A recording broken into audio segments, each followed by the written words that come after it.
This podcast is sponsored by ebookit.com, self-publishing solutions for the independent author and small press. Visit us today at ebookit.com. Welcome to the Toastmasters podcast, the official podcast of Toastmasters International. Hello, everybody. This is Greg Gazin. And I'm Ryan Levesque. Ryan, what happens when two giants, Toastmasters International and Rotary International, create a strategic alliance? Well, I will tell you, a certain kind of magic happens, with no disrespect to Disney. And today's guest is going to tell us about some of those magical moments. Ryan, who are we speaking with today? Our guest today is Kate McClare. Kate is Vice President Education for Miami Advanced Toastmasters in Miami, Florida. She runs a company called Kate's Copy, a writing and editing service. Kate has contributed to the Toastmaster magazine several times. Her most recent contribution appeared in the March 2022 issue, and it's called Toastmasters and Rotary, Stronger Together. Joining us from Hollywood, Florida, please welcome distinguished Toastmaster, Kate McClare. Welcome, Kate. Hi, thanks for having me. Welcome.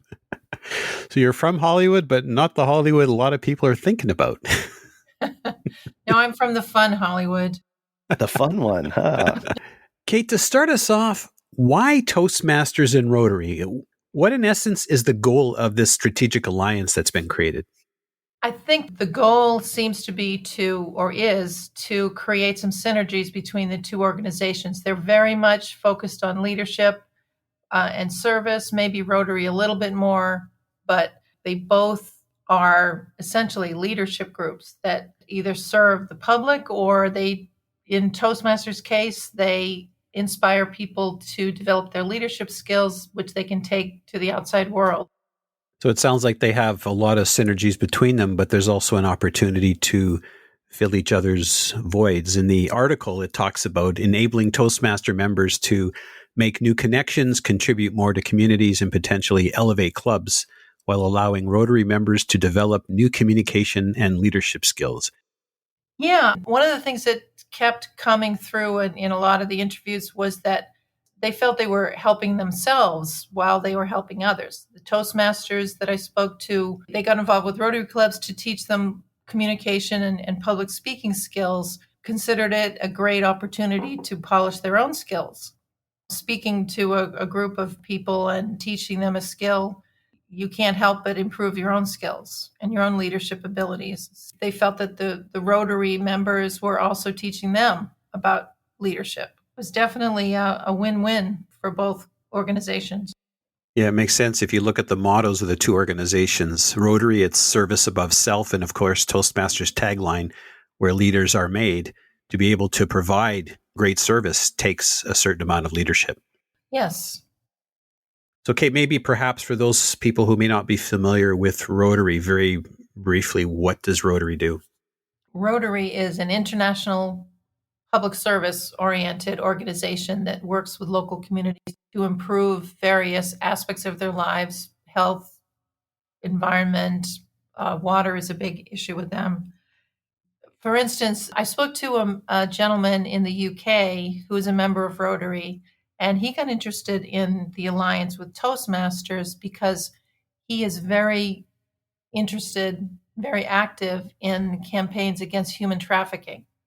His Rotary Club has an offshoot that works on human trafficking. And he felt that the members of that organization could really use help in learning how to speak to groups and in their campaign against trafficking. So he is working on developing his own alliance with Toastmasters in the UK to work on that, which I found really exciting. Wow. Yeah, that's a super important issue for sure. Yeah. Kate, as you shared this, I'm thinking about how critical having strategic communication, having strong leadership skills would really come into play when we're dealing with something as challenging or something as important as human trafficking. Yeah, those public speaking skills are really essential. And when you're talking about something like this, you really need to know how to make your issue felt, which is something I think Toastmasters is very good at getting people to really connect with their audience and make them feel the importance of the topic that they're speaking about, rather than issuing dry statistics about trafficking and give some obvious and not terribly interesting numbers and facts and figures, but to really make your point so that the audience feels it, which is, I think, one of the things that Toastmasters really does well, as I say. So that's what Toastmasters can give to campaigns like that. And in return, I was told by Toastmasters that they really respected and admired the project management skills that Rotary brings to its projects. I mean, they have some real emotional drive too, but combining the two, the Rotary's great organizational abilities, among other things, and Toastmasters' ability to bring out the emotion and inspire and motivate an audience is a great combination. Yeah. Practical applications in real life and in real time. Wow. Yeah, I think that's one of the exciting things to me, is because sometimes in Toastmasters, you can get the feeling that you're a bunch of people, and for some reason you all get together once a week and give speeches. And if that's all it were, it would frankly be a little weird, I think. But the reason we're there is to learn how to give speeches to other people outside the club. And this is a perfect exercise. I think a lot of us, it's hard to take that step and find another audience other than the supportive, wonderful people that you meet with each week. So this is a great opportunity. One of the Toastmasters I spoke to mentioned it, said it's, if you're looking for outside speaking opportunities, this is the sort of thing for you.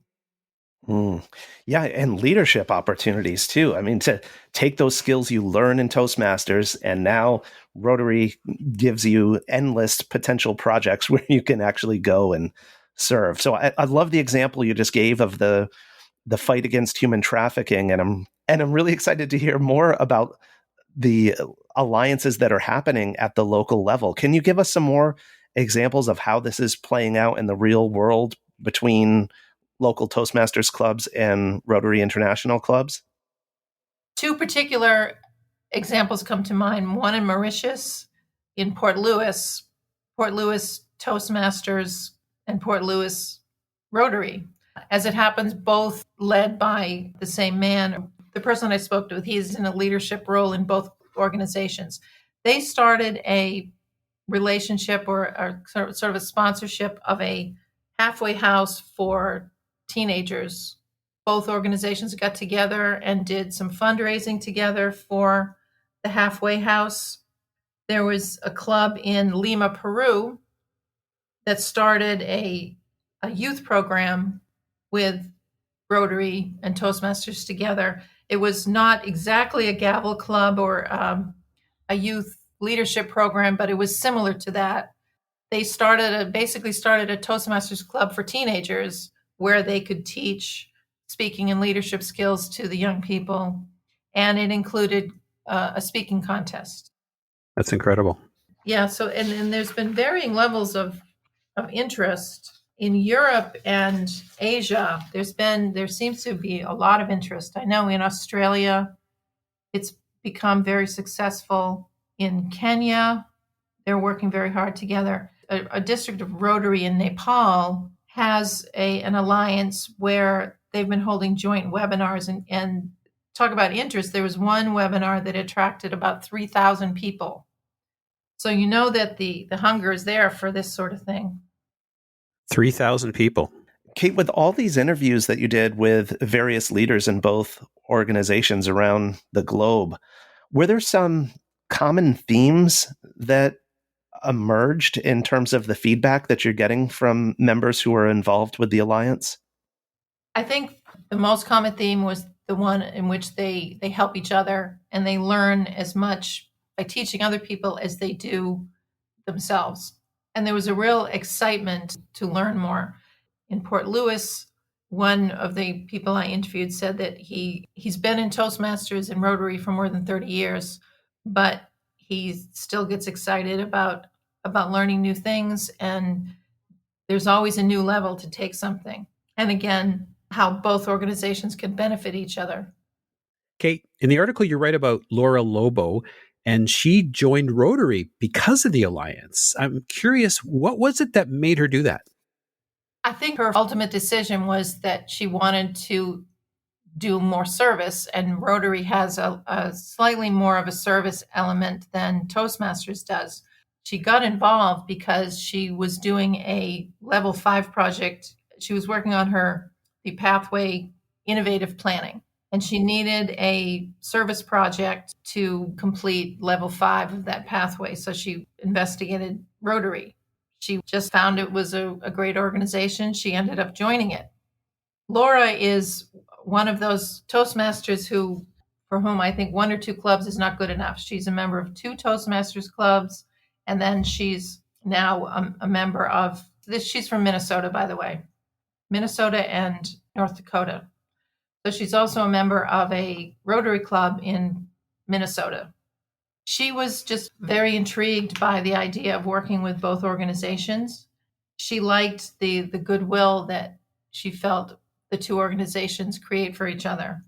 She is working very hard to get more alliances together with the 2 organizations.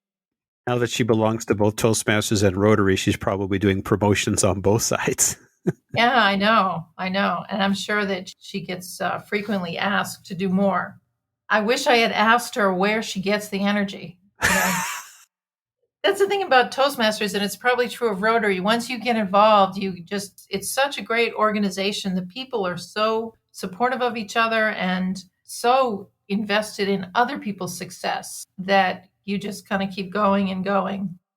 It sounds like there's lots of different synergies. I'm curious that besides projects, what are some of the other things that happen? Do Rotarians go to the Toastmaster meetings and vice versa? Do they have special events? Do they have joint meetings? What are some of the other things you found out in your travels?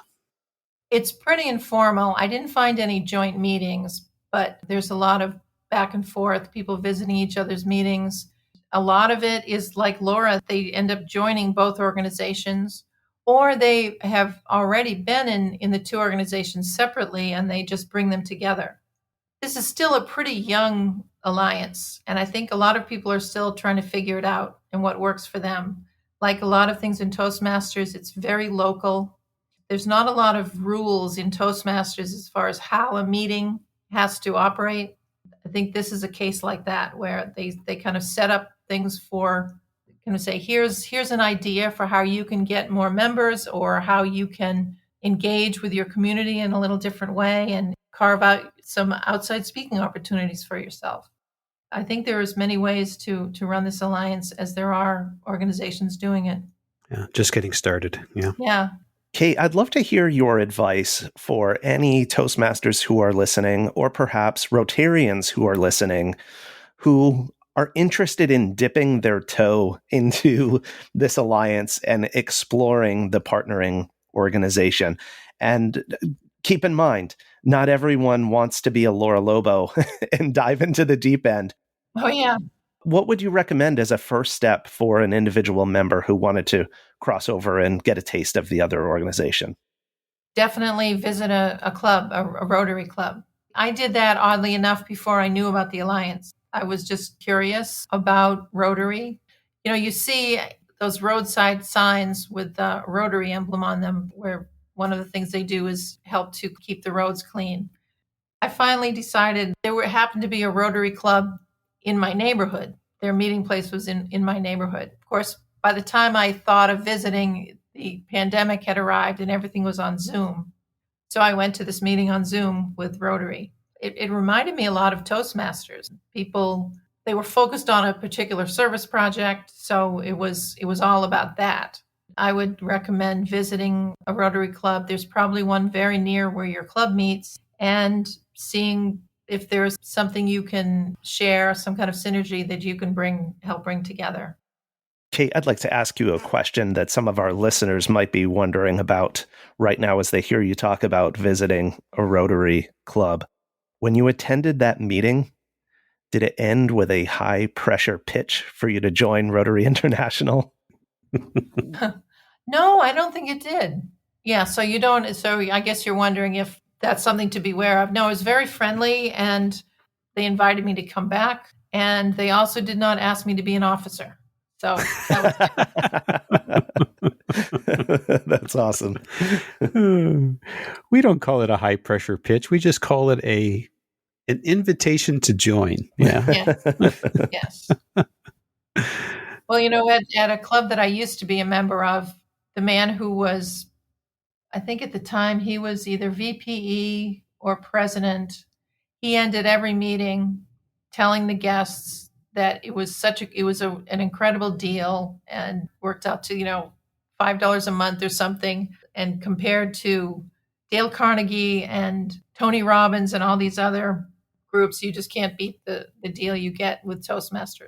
And Kate, what is a good way for listeners to find out more about the Alliance and actually get involved? Where do they go to learn more? An easy way to start would be to go to the Toastmasters.org and connect to the magazine. Toastmaster magazine has done a lot of articles on the Alliance. There are at least 3 or 4 that are linked to from my article in the current issue. They've been promoting it for a couple of years now, at least. And so that would be a good step. There is also a page on the Toastmasters.org the main site. And I think if you just do a search on Toastmasters.org for Rotary, you'll come up with all kinds of articles and informational pieces about it. Yeah, I'm seeing Toastmasters.org/Rotary. Looks like there's lots of resources there. Yeah. It's not real formal where you have to submit paperwork that you are a Rotary Alliance. It's not like if you want to start a gavel club or a youth leadership, you have to do all kinds of paperwork. Those are projects that you get credit for in the program. The Alliance, I believe, it's not in and of itself something that you get Pathways credit for. If there's a project that you end up doing through the Alliance that would fit a Pathways project, that would be a great thing to go for, and you would have to conform to certain requirements. But as I said before, there's a lot of locally determined aspects to this, and it's very informal. Just check it out online and then maybe do a Google search for Rotary, and then you can probably find a club in your area just to go visit. You don't have to tell them you're from Toastmasters. Just thought you'd check them out. I also noticed in Kate's article that there's a link to an interactive map showing all of the places around the world where there's something happening between Toastmasters and Rotary. So be sure to check out Kate's article in the March 2022 issue of the magazine. The online version has a link right to that interactive map. Yeah, there's quite a few pins in that map too. That's fantastic. Yeah. So, Kate, it sounds like you've learned a lot from your experience digging into Rotary. And I'm sure that you probably had thoughts on how Rotary and Toastmasters would be working together. I'm curious as to whether or not your perspective has changed after doing all of these interviews. Did you have any epiphanies or surprises? I was surprised at how informal it is. I don't know if I'm really surprised by this because I encounter this a lot, but it was good to have it reinforced. People are very excited about serving each other and helping and getting involved in new things. And it seems like the longer someone has been in Toastmasters or Rotary, the more they love doing what the organization does. And the more they want to help other people, and because they realize that when they help other people, they help themselves. It was good to have demonstrated for me how similar Rotary is to Toastmasters, maybe not in its structure, but in its desire to make the world a better place, one person at a time. That's right. And you put the two organizations together and you can have some powerful outcomes from it, making the world a better place. Yeah. For sure. Mm-hmm. And Kate, before we wrap here, I just want to ask, I mentioned that you're a writer and editor. Stepping aside from Rotary and Toastmasters for just a moment, do you want to share just a bit about what you do as a writer and where folks can go to learn more about your writing services? Yes, thank you. I have been a writer for a long time. I started as a newspaper reporter in New England and then moved to South Florida, and I moved gradually into magazine writing and marketing. I started a copywriting service a couple of years ago. I help people write website copy and LinkedIn profiles for themselves, promotional copy and such. And I also help people write books. So I have a website which shows what I do and a little bit of how I do it. The company's called Kate's Copy, and the website is katescopy.net. And I also I do some freelance writing for Toastmaster and others. Toastmaster has been a good market for me. They've got some interesting subjects that they let me write about. Yeah, we agree. It's an absolutely phenomenal publication. It's probably the only magazine that I actually read cover to cover. Yeah. I would say it's the best magazine about Toastmasters I've ever read. It is. It's amazing. Yeah. I've learned a lot from it, which and I always looked forward to when it would come in the mail. It's online too, so you can take a whole library of Toastmaster with you on your phone.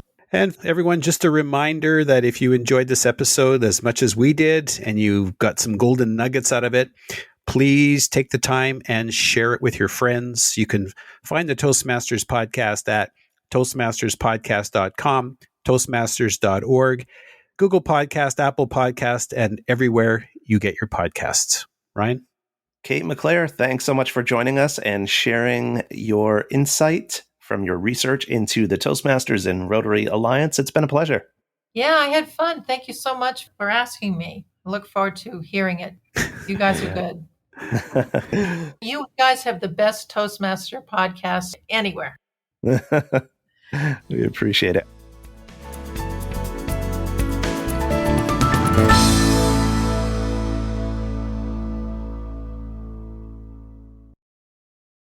Isn't it about time you published that book you've been thinking about? We can help with that. At ebookit.com, we've been providing authors and small presses with ebook publishing services since 2010. Visit us today at ebookit.com and let us know how we can help you.